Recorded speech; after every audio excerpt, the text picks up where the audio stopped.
Let's go!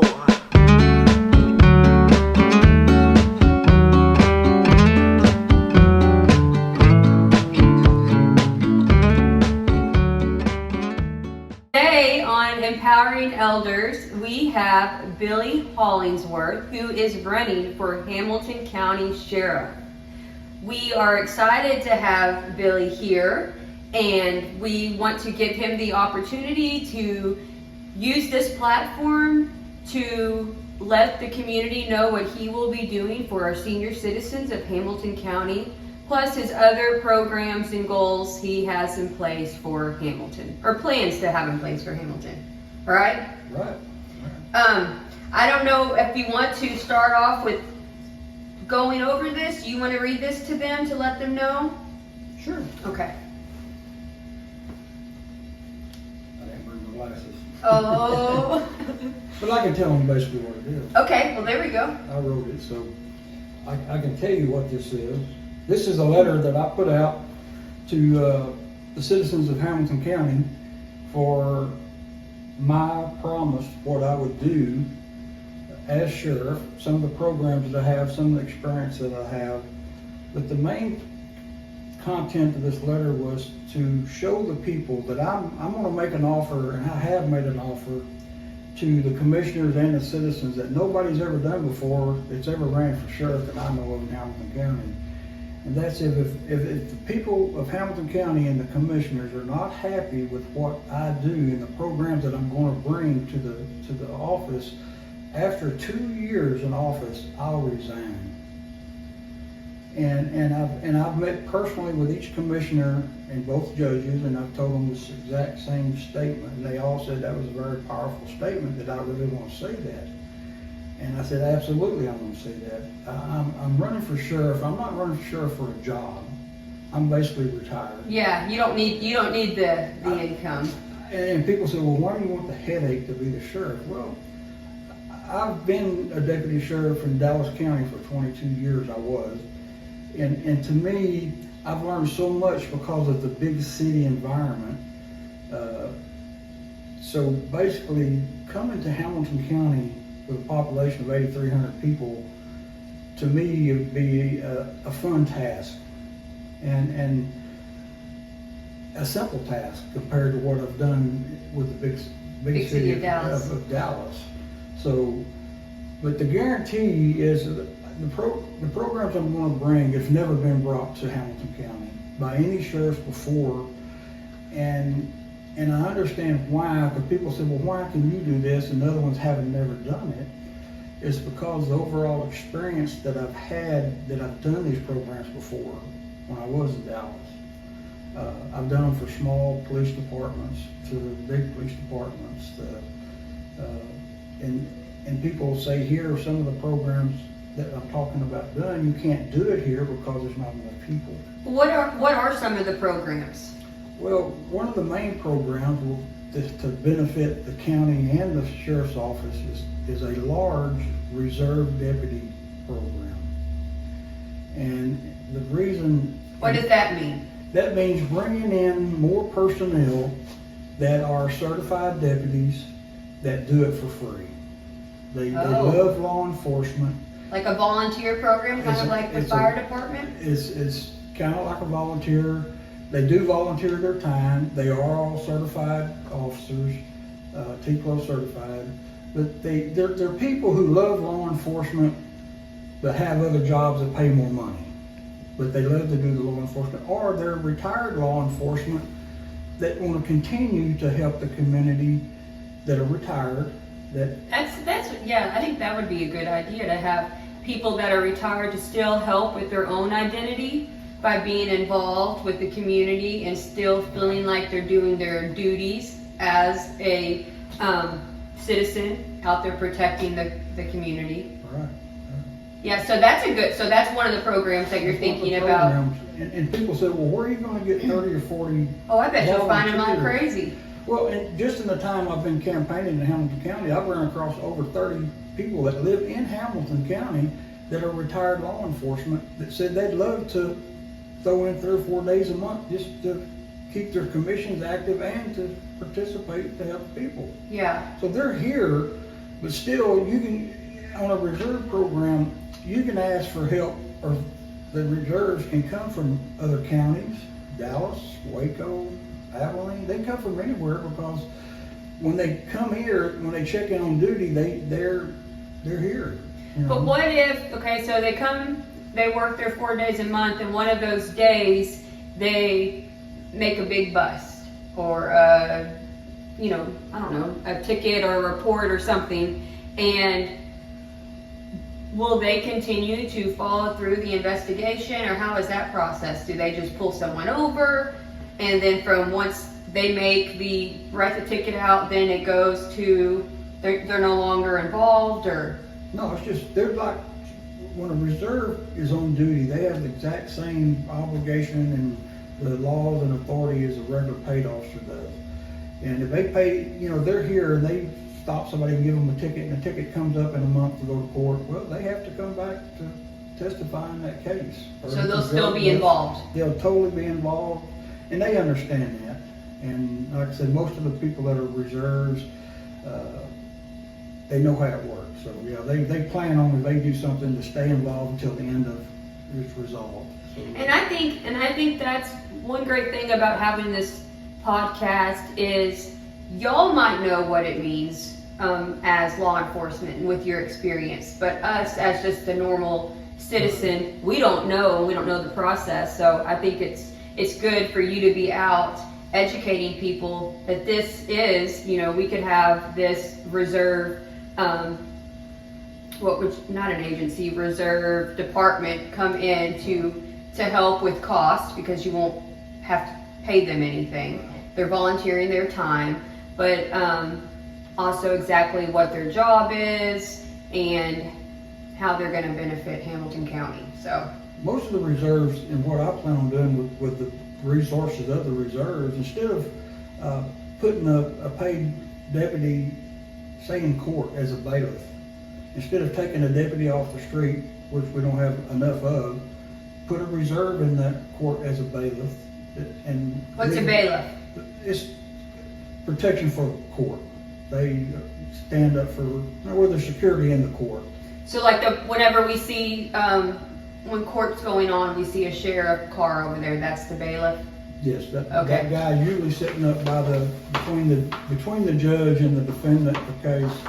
If it's a criminal case, they could get real crazy, and Protection, security security. is there mainly for the judge and attorneys and stuff like that. So it doesn't very rarely happen, but it does happen. Yeah, you need to be prepared just in But case. the reserve programs, that's what, you take those reserve people that come in and donate their time to projects like that, to working security at football games at night, and during the day or during the weekend, different things going on. You could have those reserves, and that's when mainly they work, is after hours, that they have a regular job, and on weekends. So on weekends is the Hamilton County Sheriff's Office has the least amount of people is on weekends, because the investigators, most of them don't work on the weekends, and the sheriff. Is that normal? It In is. Dallas? Well, they have enough personnel. They've always got, you know, when you got a big city or a big county that's got a lot of revenue, they've always got plenty of personnel. Hamilton County is a very, very low budgeted department, low budgeted county. And so, yeah, they don't have enough personnel to have 3 people on duty, or to have one person on duty and then go have another person to go do security at the football game. They don't have enough personnel for that. And you bring in 30, 40, or 50 reserves, that is what they fill in all those gaps that need to be filled in, to where the regular deputies can stay on patrol and stay doing what they need to be doing. Yeah. And so it just helps with everything. And everybody says, well, if you got 30 or 40 reserves, I was even asked is, what cars are they going to drive? You bring in 30 or 40 reserves? I said, well, that's not the way it works. You got 30 or 40 reserve officers, they work 1 or 2 days or 3 days a month. And they come in, and so you schedule them to where you've only got 1 or 2 at a time showing up. And like I say, most times they'll be doing duties that's the regular patrolman. I just really like the idea that you're holding more of the just regular citizens accountable and getting them involved. You have nothing to hide, so come on, y'all come on in, participate, help, get out on the streets, fight crime, see what's going on. And then once they're out there and they have the ability to see what is going on, then they can bring it to light to their families. Hey, there's issues going on with theft, or there's an increase in homelessness. That stuff that some people might not know unless they're actually out there on the streets. And so the more you have, I think the better. So I think that's a great idea as far as the reserve program. One of the other programs some of the stuff you just mentioned, I'm gonna have what they call a countywide crime watch. And what is a countywide crime watch? People seen neighborhood crime watches on a small scale. Well, I plan on putting in a countywide crime watch, and it does multiple things, and it's never been done in Hamilton County, and most other counties I've ever seen it's never been done. Do they have one in Coryell? I'm not real sure. They post on social media about Crime Stoppers. It's Crime Stoppers. It's a little different. The Crime Watch is, and what it will do, it will involve literally thousands of people in Hamilton County. I mean, I hope there's 1,000 people show up for this program. And anybody that lives in Hamilton County can sign up for this countywide Crime Watch program and become a member of it. Unless I guess they're convicted felons or whatever, but you're able to go with that. But the majority of the people are going to be people, and like I said, I hope it's thousands, because the more the better. And what it will be made up of is non-certified people. Every person, like you, like the farmers, anybody that wants to join it in the county can join it. And every month I'm going to have a training program that people can learn what they're looking for, what they're listening for, what they're smelling for, and report that back to the sheriff. Mm-hmm. And when you do these programs, and I'm talking about training everybody that wants to be involved in this Crime Watch program, is what a meth lab smells like. If you ever smell it, it's a smell you'll never forget. That's what people tell me, that it's something, if you smelled it before, you'll be able to smell it again like that. Right. And if they're one out in an old barn way out in the country and the farmer's driving by plowing and the wind's blowing towards him, he'll be able to smell it. But right now, he don't know what it is if he drove by it. But I'm going to teach everybody that's in this program what it smells like, what it looks like to set up a meth lab. And they'll be out driving around and they'll smell it. And they'll say, oh, that's what the sheriff taught us, what that smell. That's a meth lab. We need to report it, yeah. Call the sheriff's office. And what it looks like to set it up. Same way with a marijuana grow. It's not just a plant out there. You've got watering systems and stuff like that, and houses. And so they have marijuana grows that if you're not know what you're looking for, you won't recognize them. But I'm going to teach the people in the Crime Watch what all that looks like, what it all smells like. It would be good too if you could maybe get some, because unfortunately, the police have a bad rap here lately. Because, and this is not just, in Hamilton and anywhere in general, because of the whole Defund the Police Act and all the blah, blah, blah. That was terrible.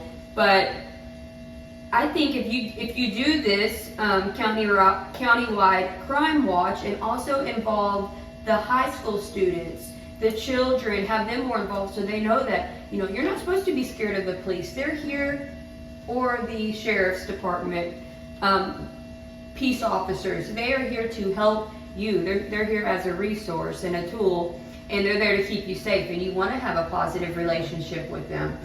And so I think that would be a good way for them to see that too, and then be involved with the monthly training, Yeah, like I said, there's no age limit. I mean, junior high students to elementary students, when you have these trainings, there's probably going to be so many people that's going to get involved. We're going to have them in a place that will hold lots of people, like the auditorium at the high school or something. And then everybody that shows up, then we get up there and we teach everybody what they're looking for. It doesn't matter what age they are. No. They will recognize what they're trained to see and smell and look for. And in this county, there's 8,300 people approximately in Hamilton County. And if you got 1,000 people, and it's a very wide 900 square miles of property that needs to be looked over, and 8 deputies can't do it. But if you got hundreds and hundreds of volunteers out looking all over the county and what they see and smell, and you got thousands and thousands of extra eyes out there helping you. Yeah. And in Hamilton County, I've never met anybody that didn't want to help if they could. Exactly. And if they see something not right or suspicious person backed up to a house, loading it up, I mean, you teach them all this stuff, what to look for. Nobody in Hamilton County will be able to get away with anything. Yeah. Because, I mean, somebody's going to see them or hear them. And I wonder if the crime rate, do you know if the crime rate has increased in the past, let's say, since COVID? I don't have. You don't know that? Without being actively involved with the sheriff's office and the police department, I have no idea what the statistics are. That's something I want to look up. Right. That's, I mean, I've noticed we had a vehicle out here and it was stolen. It's never been solved. Right here, outside in the middle of Hamilton. The car was just taken and then we found it down Highway 22. But still, Grand Theft Auto in Hamilton, Texas. And one of the tires had no tire. So why were people, they had to have seen it had to have been loud. Why was it okay for everyone just to turn away and not say anything? well, I think that has something to do with the way the law enforcement and the community right now have no communications with each other. And Do you think you'll help with that community? Yes. Yeah, bring them together? The programs that I'm going to do, I'm going to be so active in the community, daytime and nighttime, weekends, whatever. If there's something going on, I'll be around, the deputies are going to be around. But that is one thing that has to be restored, is the people have confidence in their law enforcement, and the law enforcement have confidence in the people backing them up.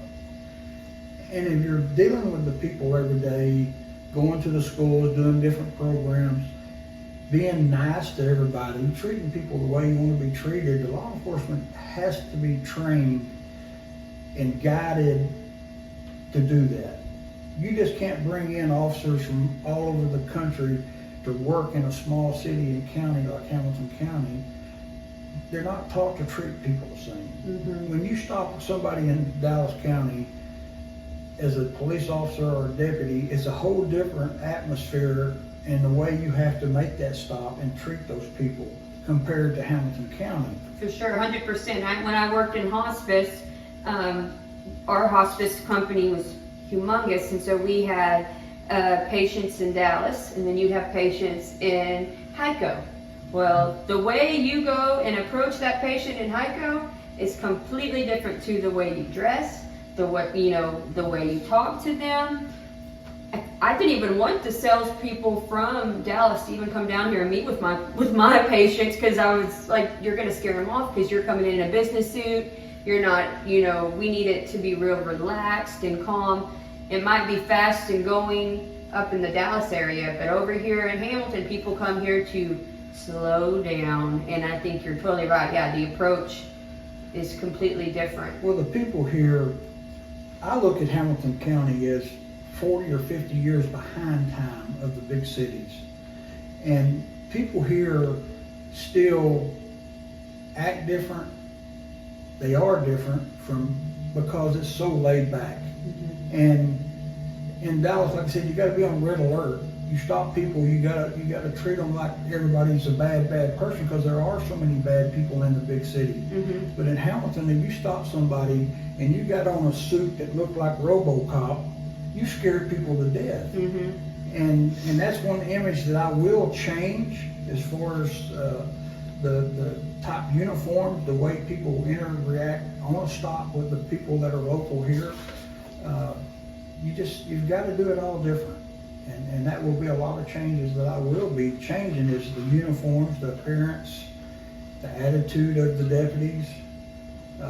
I don't know all the deputies here, but I don't either, but I think if you do all these other things like the reserve program and the crime watch, we will get to know the deputies. definitely. It would be a great idea to be able to have each of your deputies to participate in the program, you know, to present in the program, so we can be like, hey, there's Deputy Jones. I know him. He did the crime watch presentation back in July. You know, and one of the things I look at and what I've been out campaigning lately is that realistically, half the people in this county don't know who the sheriff is. Mm-hmm. And that's not good. I mean, everybody in this county should know who their sheriff is, who the deputies are, even the good people, even the bad people. Everybody should know them, and they don't. It's really terrible. When I'm out campaigning, people say, who's your sheriff? They don't know. It's and that's not a good image. I want to take Hamilton County back to Mayberry RFD.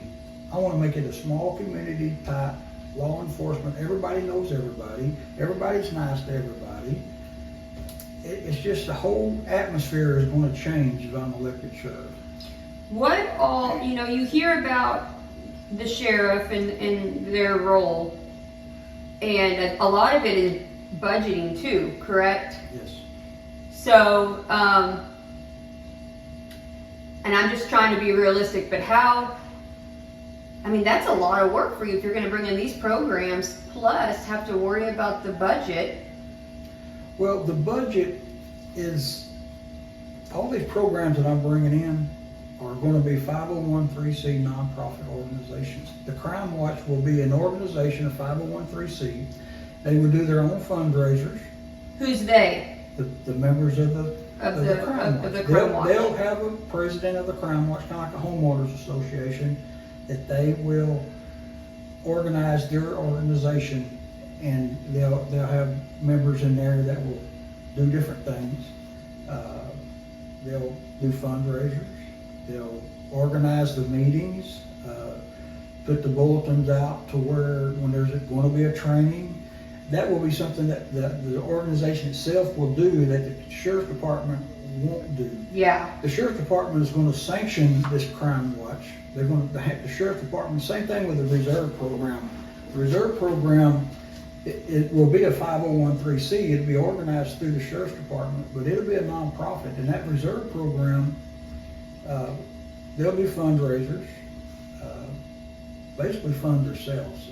It would be so good too, because it would bring all these different, you know, the police department, the sheriff's department, the volunteer fire departments.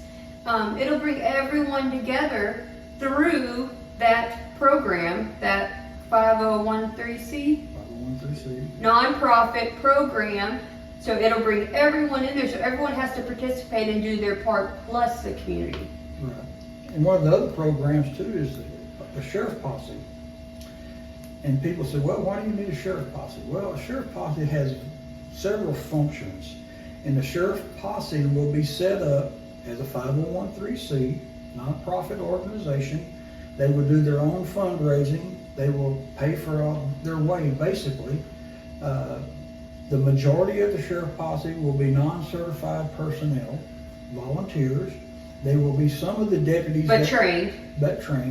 But some of the deputies will be members of the sheriff posse, and the sheriff posse will be used in several different functions. The main function of the sheriff posse is, right now, and every day you see it and hear it on the radio, Facebook, there's a cow out on County Road 111. There's a cow or horse out on 281.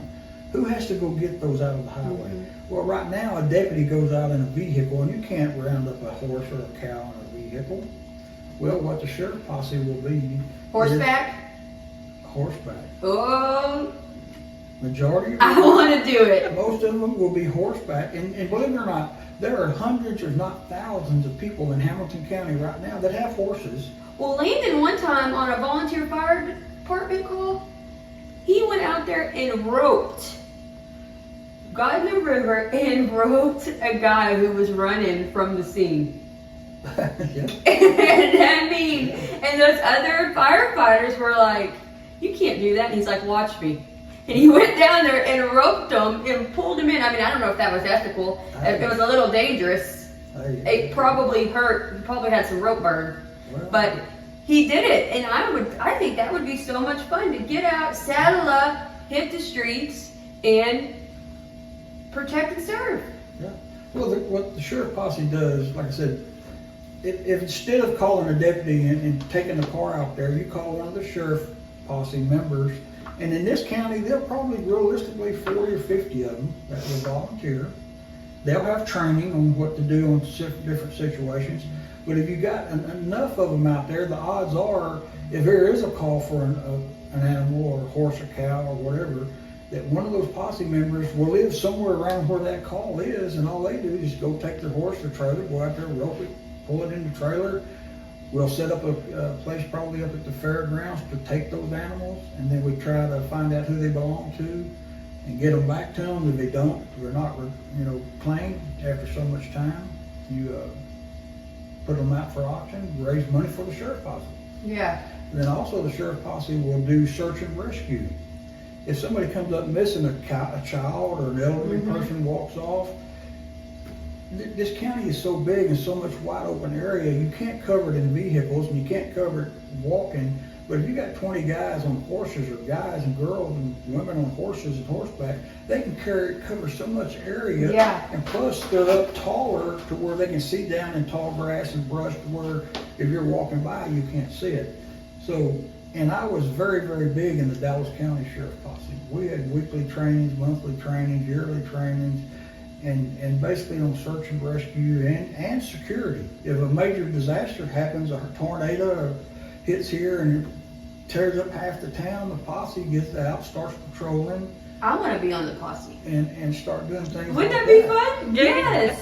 Then the posse also rides in all the parades for recognition for the sheriff's office. We need some more recognition in the parades. And they not only in the local parades, the sheriff posse can go ride in the different parades in different counties just to show their And then maybe they'll organization. start their own posse in the other counties. Well, I've noticed that Erath County just the last few years has started, and they've got about 25 or 30 people in their sheriff posse.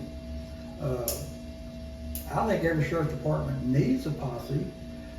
And I just saw this the other day in the paper came out that back when Sheriff Woody was sheriff, when they said the best sheriff they ever had, he had a big sheriff posse back in the 50s. You have to, in order for you to be successful as sheriff, you have to have the support. Yes. You have to have the ideas, you have to have the programs to bring everyone together so they're all involved, so they can't just say, oh, it's the sheriff's fault. You gotta have the support. And I think Woody had that, because he had a posse. But if you take all these programs like I'm talking about, it involves just about everybody. Anybody can get involved to help, to participate. And like I said, you get 40 or 50 reserves, 40 or 50 sheriff posse members, 1,000 crime watch personnel. Look at all the people you've got that's helping take care of this county besides 9 deputies that can't possibly see or do it all. No. But if you got all these volunteers just watching and helping, somebody sees just about every crime that happens, somebody sees it. But do they want to get involved? No, most of them don't. But if you teach these people and train them, And empower them. they want to help. Mhm. Everybody in Hamilton County, I'm telling you, I've never seen a county with something that happens, a house burns down, the amount of people that show up Yes. The that support. help, Mhm. to support. And when I'm out campaigning and talking to all these people about these different programs, every one of them, just like you two, oh, I want to do that. It would be fun. There will be so many people that will do that. And like I said, And we need to bring back to, it feels good to be a hero. yes. That is the American Texan way. We need to be out there helping other people, not just, oh, I don't know them. There is a lot of new people that are moving in, and we need to show them the Hamilton County way, that we do need to be out there, not just turning our head, doing the whole bystander effect. We need to report. We need to help. If we see someone who needs help carrying in groceries, help them. Yes. Just the little things. If you're just positive and you smile and you go out there and you just help others, it's going to make you feel so much better. And our legacy that we leave behind, all these things contribute to that. And to me, that's really important because it's all, one day it will be all history. And I would like to be in the history books to say that, you know, Brianna Bullard started a home care agency out of Hamilton, Texas, and it helped this many seniors stay at home. Right. Just same thing for you, you know, to be able to help and to just bring the community together. I mean, we have to come together, and getting these people involved in these programs will bring us together. It will, and there's other programs that I'm gonna put in effect. It's never been done before. It's a small deal, but being in Hamilton County, and I hear and I see every day on Facebook and different places that people are asking for help. I need, my car won't start. Can somebody come help jump me off? I have a flat. Can somebody come help me change my flat? The record services that the county uses, the police department uses, when they need a car impounded or there's a wreck or whatever, we will have a local towing service. We have one now. Well, they don't know it yet, but I'm gonna make a deal with them. Whenever there is a call, we're gonna call them. They're gonna go out and do it for free. They don't realize it, but they're going to. And if somebody is distressed, or an old person, or anybody needs a tire flat, needs a car jumped off, well, this service, those service works 24 hours a day anyway. So they're gonna send a person out there. Even if I have to pay them out of my pocket, I'm gonna do it. Because I see it every day. People are stranded and they need help. And these people, they may not be members of AAA, but Well, is AAA really, you know, in rural areas, can they get out here fast enough? yeah. I mean, I don't think you should do it for free, because people are gonna take advantage of that, or someone needs to pay for it unless you know, the city, the county, there needs to, you know, they should be stuck with the cost. They're in these programs like the Crime Watch program, when they start getting organized and start doing fundraisers, see, they'll have money to spend on stuff like that. Just, hey, you're in Hamilton County, you're a member of the Crime Watch program. It may be incentive for you to join it. Just, hey, if you get broke down, we'll call the record to come jump you off and jump your battery or fix your flat or whatever. That could be something that the Crime Watch program could do in Through their organization. fundraising Yes. and all of that, then they could pay for that. Right. Yeah. And I think you have a lot of great ideas, but I think a lot of people might be a little like, this is too much at once. How is he going to get all this done so fast? And I think if you start out with one thing, you know, the county-wide Crime Watch and, or even the reserve, I don't know, I kind of think the county-wide Crime Watch should be first just to get the community involved and hold them accountable. And then slowly step into, okay, y'all trust us now. We're going to bring in some other people to join and do it in slowly different stages, so it's not so much at once. To me, it's not an overwhelming job to do this. I know there's multiple things to be done, but But you're trying to say you're going to get it done in 2 years. well, I think it will start. But to build up a big reserve program and a big sheriff posse and a big crime watch, it will take 4 years to do it. But and that's why I don't think that I think that everyone, I love that you're willing to do that, but I think everyone that votes for you, if you're in office, they don't want you to leave after 4 years. well, if they you're don't doing a good want job, you- they won't. Yeah, but I don't think 2 years doesn't give you enough time to put all of this in Well, place I'm and just let saying, people see. I'm not going to be the type of guy that gets voted in and do nothing. Oh yeah, I know, you're not. If I do nothing, I want you to get rid of me. I need to be gone. Yeah. And if somebody's anywhere, any elected official, they get into a position and elected and they do nothing for the first year, they need to be gone. Well, and I I'm think just maybe giving that guarantee that I am going to put all these programs into place as fast as I can. And I'm a type of person, I can multitask. I can do so many things at one time. I'm used to it. know. I've done it my whole life. I'm still doing it. Yes. And I've got several different businesses. If you got the right people that working with you, you can delegate that. And if you have the passion and the drive to Right. want to make a difference. Right. But I just feel when I first read this, you know, I understand why you put it out there, but I think that it would be better if you didn't put it out there. Instead, maybe empower people to hold you accountable. Empower whoever's going to come into office. They need to tell you what they've done, what they're going to do. They need to get out and talk like you're doing. Right. And they need to be so excited about having the change and having the new sheriff that they're not looking towards 2 years, 4 years. They're thinking, you know, 8 years or what all they can get done in this amount of time. And then also that just shows your confidence and then the confidence that the community has in you. Right. I understand why you're putting that out there, but I don't get to vote for Hamilton County. But if I did, I wouldn't be thinking, oh, this guy is going to do it for just 2 years, because I don't feel like that would even give you enough time to show what you're really going to be able to do. And you have a lot of great ideas and great things that's going to involve Hamilton County, Right. Hyco, Hamilton, all the other little cities. Well, towns. one of the reasons I did say that statement is because I know I'm going to start these programs and they will take off and the people will see it. And I'm just kind of reassuring the people that I'm the type of guy that I'll give you this guarantee, and if I don't, I'll be gone. I don't want to stick around just for a paycheck.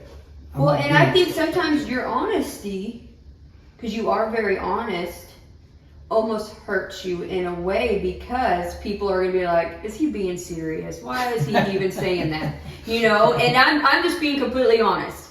And so I think, you know, I don't know if anyone else, and I haven't looked at it. I try not to really get on social media a whole lot because sometimes I see things I don't want to see. But I don't know if any of the other candidates are putting anything out there at all. And which that's however they want to do their thing is how they want to do it. But I think you have such great ideas, but just going out there and just being confident and letting people see it. And because, you know, I don't think they're gonna say anything about 2 years or. Yeah. I mean, it should be the people's decision. If you're not doing a good job as a sheriff, then we should fire You can't. him. Oh, you can't. That's one of the reasons I made this statement. Well, see, that's something that we should know. See, once you're an elected official, you can't be fired by anybody. What about impeached? Only if you violate the law. If you break the law, is the only way you can be removed from office. You can be elected sheriff today, and for 4 years, you could literally not even show up to your office and do absolutely nothing, and they can't fire you. Who's going to fire you? You're elected by the people. But can the people pull it back and say, we don't want this guy? In the big cities, you could have a recall election, but in the size of Hamilton County, yeah, we wouldn't. It's not going to happen. So if a sheriff was not doing their job, we couldn't be like, this person's got to go. Yeah, you can. But I'm giving you that guarantee. Well, there you go. Because I am so confident in myself and what I'm going to do, that's not even going to come into effect. But I'm just saying, if I do get elected and lay down and do nothing, I expect to be gone. Well, maybe we should call the other people out and tell them to do the same thing. You want to hold yourself to a higher standard. I do, and believe me. Well, something needs to change, because if someone's not doing their job, they need to go. Well, I've met with all my opponents, or candidate opponents for the sheriff's office, and I don't know all of them personally, but they all seem to be good guys. Mm-hmm. But I don't know if they're doing it for the job. I don't know why they're doing it, but The job or just the badge? I don't know. But anyway, I'm doing it I love Hamilton County. I was raised in Hamilton County. I've moved here in 1960. I went to Ferry School. They closed down. They moved me to Hamilton, and my family, my brothers and stuff. But my grandparents grew up here in the 50s and 60s and 70s. They had chicken farms out in Elman. I went to high school here for 2 years, played football. I was a Hamilton Bulldog. and I just loved this place. And then when my grandparents died in the 70s, I was living out in Elman at the ranch. And when my grandfather passed away, my grandmother sold the farm and we moved to the big city. And we was there for 22 years. And you came back. And finally I told my wife, I said, we got to get out of here. I'm tired of this rat race, crazy big city life. So we came back and we bought the ranch out in Carlton in 1994. Because I love this place, and that's why I want. And I see that. I see that with you. I can see that you really mean that, and I mean, like you said, you have all these other businesses. Yeah. You're not doing this because you want to make money. You're doing this because you have a passion to help the community and to make Hamilton into a better place because your roots are here. Yes. And I think that's what we need to let people know about that. Yeah, my great grandfather donated the land for the city of Hyco. Oh wow. I mean, I've got roots way back, way back. And that's what we need to put out there and share that. And I am, and like I said, I love Hamilton County. I got a passion for law enforcement. I've done it for lots of Okay, that's years. another thing. Let me ask you this, because this is what people say when you bring up Billy. That, well, if Billy gets sheriff, then we gotta send him to school for for a certificate or something. Is that true? T-close certification is what they're talking about. There's T-close? It's called T-close, like TECL. We don't They know. changed it anyway. Texas Law Enforcement Commission that standards for, they educate policemen how to be policemen. It's a college for police. But does yours, because you have 26 years of My experience. T-close certification did it when I retired in 2012. I let my commission go. Yes, I have to get recertified after 2 years in office. I got up to 2 years after I get into office. This is what T-close says, but there's a constitutional law that says an elected sheriff has to have certain education Of course, you would hope so. courses, and I've taken those courses. So you would just have to have the 2 years of experience in the office while being sheriff, and then you would have that licensing. well, there's several options that I could do. I could go back to a course for 700 hours and sit in the class and get totally recertified, or there's a chance that I could challenge the test to retake the test without having to go through the recertification course. Because it's kind of like when you go through a certification course, it's kind of like riding a bicycle. You learn all these things that you do and you never forget it. But every 2 years, everybody that is a police officer has to take continuing education. And Same thing as a social worker and as an administrator. everybody else that's got any kind of license, they got to do continuing education. I'm a real estate agent. Every 2 years, we got to take 16 hours of updated education on the rules and the laws. And the police departments have to do the same thing. They have to take new courses. Why don't you go ahead and just do that now? Go ahead and fight the test, or that way people can quit saying that about you. Well, here's the deal. I can't really challenge the test unless I'm in active duty as an officer. Okay. And I can't So they would have to put you in office. I can't go take a course just as an individual like I am right now. I can't go take a certification course. I've got to be with a law enforcement agency to take that course. And I haven't done that. So people say, well, yeah, go ahead and go through the academy. Well, you got to be sponsored by the department you're going to work in to take the course. And who pays for that? Well, normally the agency that you're with pays for it. And I've told the people, so look, if I have to go through a T-close certification, it's about a $2,800 course. I'll pay for it myself. See, that's what I'd be telling them, because that's another thing. They're like, oh, Billy, he's just gonna make us pay for his course and this and that. And I'd be telling them that I'm not gonna make you pay for the course. It's $2,800. I'll pay for the course if I get elected, and then I will get all these programs in place, and I will, get out there and support Hamilton and protect Hamilton County. And then Hamilton County. And then if I get to challenge the test, it won't cost anything. I would look into that though and see what you could do to challenge the test, just so you can Well- be proactive and stop the people from talking because they don't know. But like I said, to go get certified now, I don't think I can do it because I'm not sponsored by a police department or a sheriff department. But whatever it takes to be sheriff, I've already qualified for that. I mean, there's nothing to not qualify me to run for sheriff. And like I said, whatever it takes for me to stay the sheriff, I will. I'll do it. And it's not going to cost the county anything. If I have to take a course, I'll pay for it myself. And everybody says, yeah, that's ridiculous. I know, but they say it, and so I think this is a good way to get that out there to let them To know. answer your question, why don't I go get certified now? Even if I could go take a 700-hour course right now. You wouldn't have enough time, probably. Well, but why would I go sit 700 hours in a course and not get elected? I mean, there's 4 people running. I got a, 25%. Do your other rivals? Are they rivals? What would you call them? Opponents, I guess. Candidates. Are they are they certified? Yes, they're all active officers right now.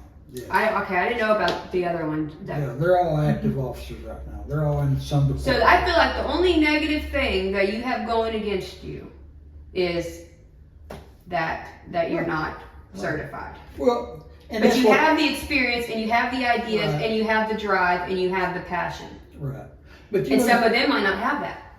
Exactly. In the business experience, I've been self-employed 47 years.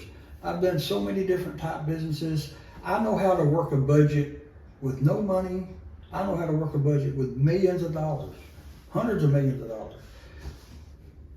And if the county gets to a point where they don't have enough money for this or that, I know how to overcome that, to adapt and overcome is what they call it. Well, and you're already, some of this stuff that you're talking about will generate its own income so it can continue to pay for these programs. But I know right now, the sheriff's department, every year for the last 6 or 8 years, has been a battle with the commissioners about the budget. Fighting about the budget. There's not enough money here. Not What's enough the money there. commissioner's job? The commissioner's job is to, by state law, they have to fund a sheriff's department, a sheriff's office, and a jail. They have to fund that. And in Hamilton County, it's a poor county. It doesn't have big companies and big factories that generate lots of income for the county. So yeah, it has a small budget. But being in business, I've made millions of dollars. I've lost millions of dollars. But I know how to run a business with no money or with lots of money. So I know how to adapt to any type of business, any budget. I can And make it you, work. with your experience in law enforcement, you know where your budget should be spent on what things in order to keep Hamilton County safe. Right. And that's key. And I know Because how a to lot run- of these other people don't know well, budgeting. I'm running a business and it's difficult. It's a learning experience. The only way I learn is if I have a bad experience and I said, you know what, I'm not going to do that again, and learn from it and apply, make policies and procedures around that to move forward. And so since you've already been there, done that. Right. One of the big controversies too is the jail. Why is the jail closed? Everybody says, well, it's cheaper to do the way that they're doing it. I don't agree with that at all. Everybody says, well, it's cheaper to house people out of county than it is to keep them in your own jail. Well, the jail is paid for. It's a business. Right now, they're housing prisoners in Waco and Lampasas and Mills Burdick, County, yeah. Gothwaite. I went to Gothwaite and talked to the sheriff over there, and I said, what is the advantage of our sheriff bringing prisoners over to your jail? He said, well, I got to bring them to jail and they're help pay for it. Okay, our county Well, how jail- much does it cost per inmate? What's the average cost per inmate? Probably on the 80, county? $80 to $100 a day, For real? for real. That is ridiculous. It needs to be way less than that. Well- Medicaid for the elderly only pays $156 a day, and they provide medication and everything else. It should not be $80 to $100. It should be more like $30. You Well- provide them a meal, you throw them in there, and you get them out to the courts. Yeah. And the jail, our jail has, I think, 24, 25 beds in it. There is never a time in Hamilton County history that you should have 25 prisoners in jail. And the only reason you should have somebody in jail in Hamilton County, if they're a murderer, a bank robber, or a rapist, or a violent criminal needs to be in jail. And all these other things for possession of marijuana or a warrant, Shouldn't be holding them that long. no, they should be booked in, bonded out, and out of there. Mm-hmm. And So on that case, how much would that cost? to bond them out? Book them in and get them out. If they're Oh. only there 24 hours, is that still going to cost $100? Because all Yeah. you're doing is providing them a meal, Well, yeah, if bread and water. if they take That's if they what I'm take them saying. somewhere else, they got to pay every day they're there. But my theory on that jail is, if there's 25 beds, there's state mandates that you can't use over so much percentage of your beds. You got to keep them available for mass problems. But if you take just 10 beds, and us as a sheriff's department lease out to other counties those 10 beds at $100 a day, we would be making $1,000 a day, $30,000 a month. I just had a great idea come in my mind. Why not do that? And that would pay for the deputies. What about using some of those beds for mental health crises that we have at the Hamilton Hospital? They have so many people coming into Hamilton Hospital and they are not equipped to handle them, and they're just and the police department or the sheriff's department brings them up there and usually has to sit with them anyways. So why would we not put them in the count? I wouldn't say, because we would have to definitely make sure that they have all the medical needs. They would have a great, great beds. You would have a bunch of funding to help right now with mental health, and to turn some of that into a mini holding area until there's an opening in like Austin State Hospital or somewhere else. So then you would get money off of that too, because you could be having a contract with the hospital. Right. A lot of that's televisit anyways. And then you could have like a social worker on staff to help with these residents that don't need to be at the hospital. And there has to be a deputy sitting with them the whole time anyways. Right. Well, there's a lot. You could get the whole hospital board on that. I'm telling you, that is something I'm great. sure it can be worked MHMR, Right. they were already trying to work something up with one of the assisted livings, because they were like, if we could just have a place to put them. That is a good, dignified, safe place where we know they're not going to harm themselves or others. I'm not saying throw them in, lock the key. They would have to have a completely different area, nice living, calming area, and you would help open up hospital beds and then allow a safe place for these patients to stay until they can get the right placement, so they are safe, and then they're also not causing harm to the community. I know. Because they'll ship them right back out. Right. But the state has a state jail board that the jails have to go by certain rules and regulations, and I'm not sure I think how we that can make would work. But we can do it. if the doctor in the hospital got involved, it's a possibility. Yeah. And MHMR, because they're trying to find places. That would be something great, and you would have a lot of time to be able to offer that, because we need that tremendously. There's so many people that I see, a lot of people that are put into the system. There's your wife. She's beautiful, by the way, very sweet lady. She's up there shopping at Gypsy Green.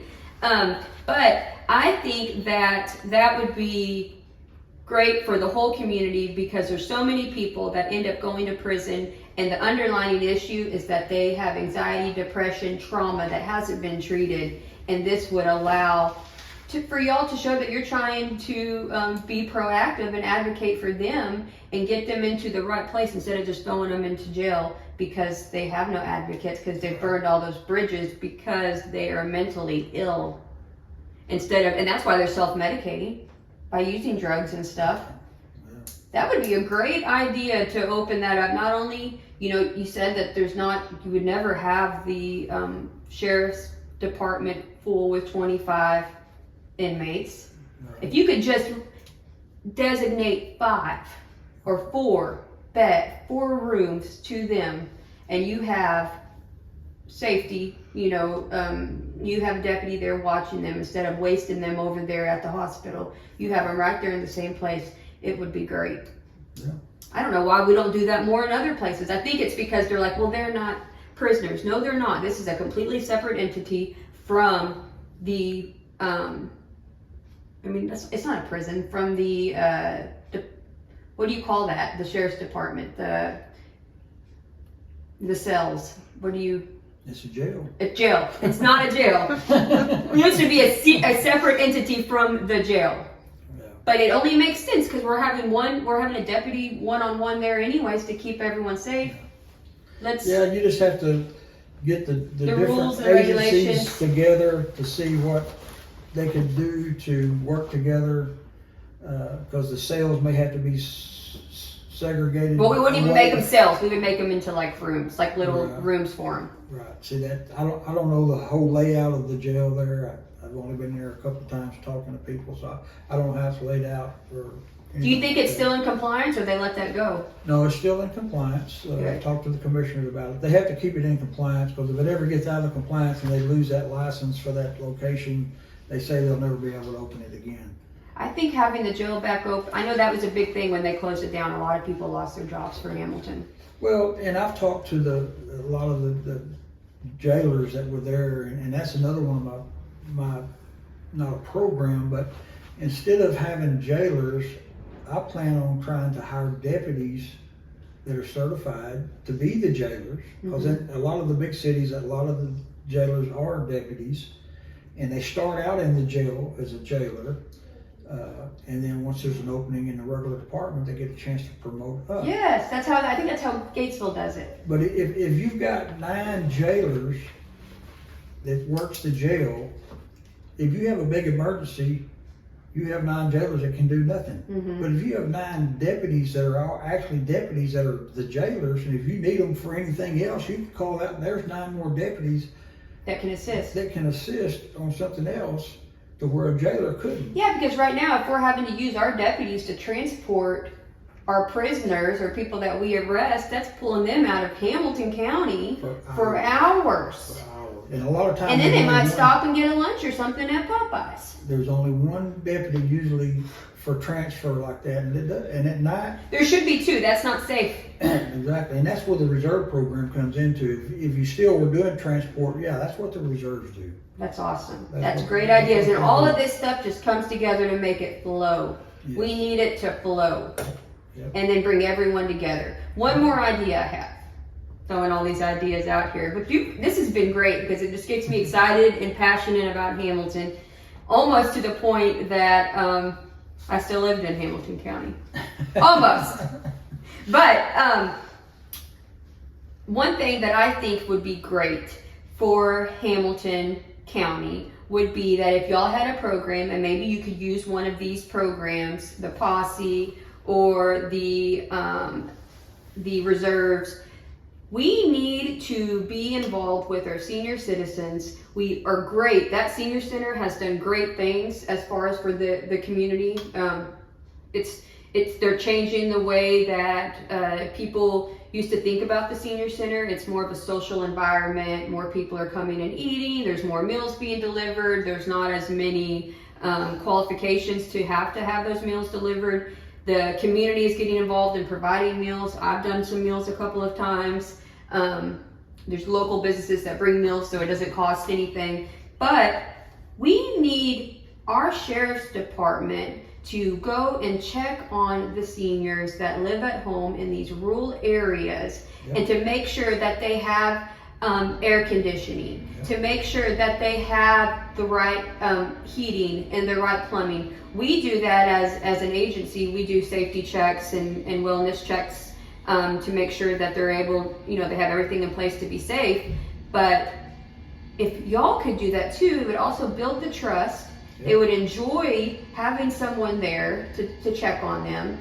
And it would, I think, yesterday we did a pod with Rena Sliger, and she was saying there's several times it's pretty often that they find bodies out in the middle of nowhere of these little old people that have died alone and people haven't checked on them. So if we could have that and to help check on them and to make sure. The countywide crime program could do that better than any other thing, because if you've got literally hundreds or 1,000 people that's all over the county, that'd be part of their training. Say, hey, while you're going down the road, drive up the drive and see if Mr. Jones is okay. If you haven't seen him, go check on him. Exactly. Or have their adult children, who most of them move to Dallas to work and then they end up coming back, but their parents still live here. They could call you and say, hey, will you please put mom on the watch list? Yes. Because I just want to make sure mom's okay. Can y'all do weekly checks or monthly checks to make sure mom's got what she needs? Definitely. That is a great idea, and you could run with it. Yes. And a wellness for aging in place. And that's, I was wanting to see exactly what is the percentage of Hamilton County that is 64 and older, and I know it's a pretty high percentage. 25%. Oh, see, there we go. 24.9%. And they are over 65 years old. So out of 8,300 people, so there's over 2,000 senior citizens out there that need to be checked on. Period. Yep. And help. And you have the programs that could do that. That would do that. That you could bring it to the table. It's never been done before. It's never been done. Never been It's not. I don't know why it's not done. I don't either.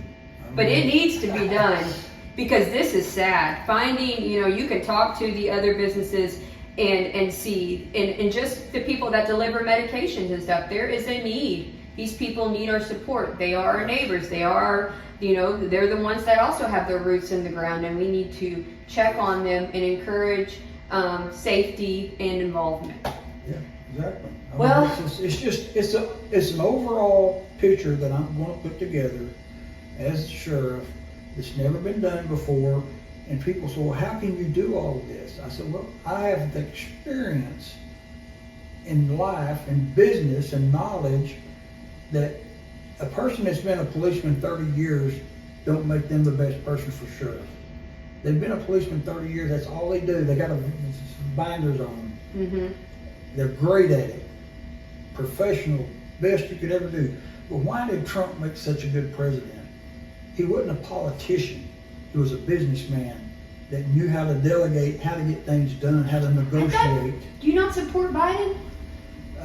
No. I'm just kidding. Hey, that's a joke. I knew that was. No, about that too. But you don't care. You're not there for politics. If the sheriff's office does not say, hey, when you call them for help, are you a Republican or No, they don't. do that. They don't even think about it. No, it's help. And it shouldn't. The sheriff's department and law enforcement, they go no matter, they don't ask the questions. And I was going to bring that up earlier about Trump, but you have to be really touchy, because you have people that if you even mention the name Trump, they're not going to listen. It has nothing to do with that. To me, what Trump did, there's some good things he did, there were some bad things he did, but one good thing that he did do was show that anyone who has the experience, who has the passion, can do the job. And not, it's okay to break that generation after generation of politicians. It's okay to get someone new in there and that has a different vision, and that has probably been affected by those past decisions of those continued politicians. I'm going to say I'm going to do this, I'm going to, just lies, And you'll see, when you do the interview with the other candidates that's running for sheriff, none of them have the qualifications that I've got. I was a firefighter, volunteer firefighter, 19 years. I was fire chief 4 years. And in this community, our fire departments do a lot. A whole lot. A whole lot. And they get very little recognition for that. Very little recognition. I've got meetings with all the different fire departments, or will have before the election. And my promise to them is I'm going to work with those guys. I know what they want, what needs they need, what they expect. And right now, law enforcement kind of shuns them out on different stuff. But to me, a fire department, especially in Hamilton County, everybody's a volunteer, that if there's an accident, I think the fire department needs to be dispatched at the exact time the police are dispatched. Well, usually they get there first. Well, they do, and if somebody's trapped in a car and the fire department is not one of the first, if not the first, and they wait for the sheriff to show up maybe 30, 40 minutes, 20 minutes, 10 minutes, no matter what it is, if the fire department's not called immediately, 20 minutes later, after everybody else is there, say, oh yeah, there's people trapped in this car. Well, if they were dispatched at the same time, they'd already be there taking them out. But you know one thing about our fire department, because they are so involved and proactive, they're listening to that scanner, and when they hear that, they might not get called, but they're going to go ahead and go. They're ready to Especially go. Hamilton, they are on it before, They are. because they know they're going to get called. They They're already on their know. way at the station at the time they hear the dispatch. To the sheriff's Yep. And And they don't get dispatched. And there you go. They need to be dispatched immediately, and that's one thing I would put in the policy. They will be dispatched, and if they're not needed at the same, they can go back. Yeah. But they need to be there in case. But don't take advantage of them either. If they're at the scene, don't have them do the dirty work, No. because they're not the ones getting paid. No. Because I've seen that happen too. Yes. And you know, the fire departments, a lot of them asked me, says, you know, what are you going to do about when there's a burn ban and we go out and there's people burning, and we put it out and we go back to the station, and an hour later they get another call, there's another at the same spot. What are you going to do about it? Why aren't people getting ticketed for Yeah, they violating should. the burn ban?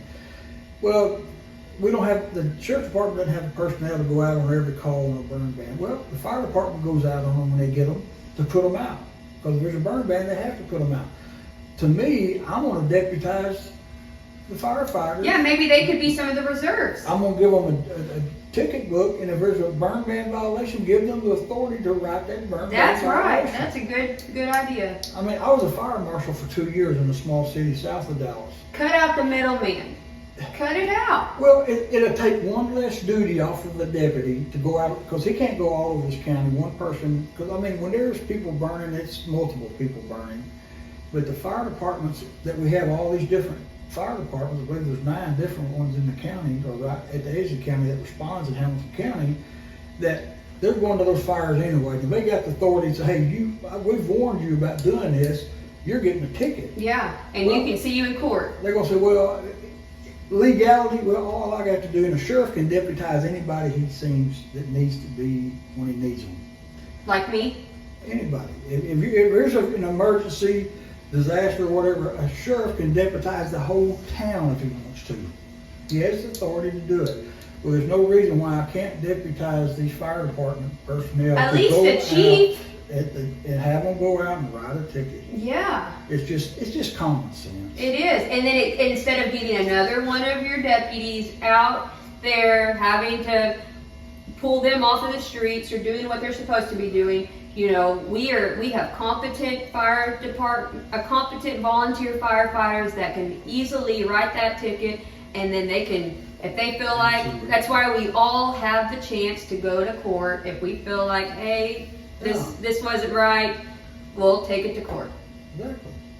I think that's a great idea. See, you have many great ideas. We just need to get it out there and let people know. I'm a type of guy that thinks outside the box. You do. And like I said, and I'm not bashing my opponents in the campaign, but when they're all law enforcement their whole lives, that's all they do, that's all they know, they don't know how to think outside the box. They don't know how to work with the fire departments because they hadn't been a firefighter. They don't know how to do a sheriff posse. They've never been in one.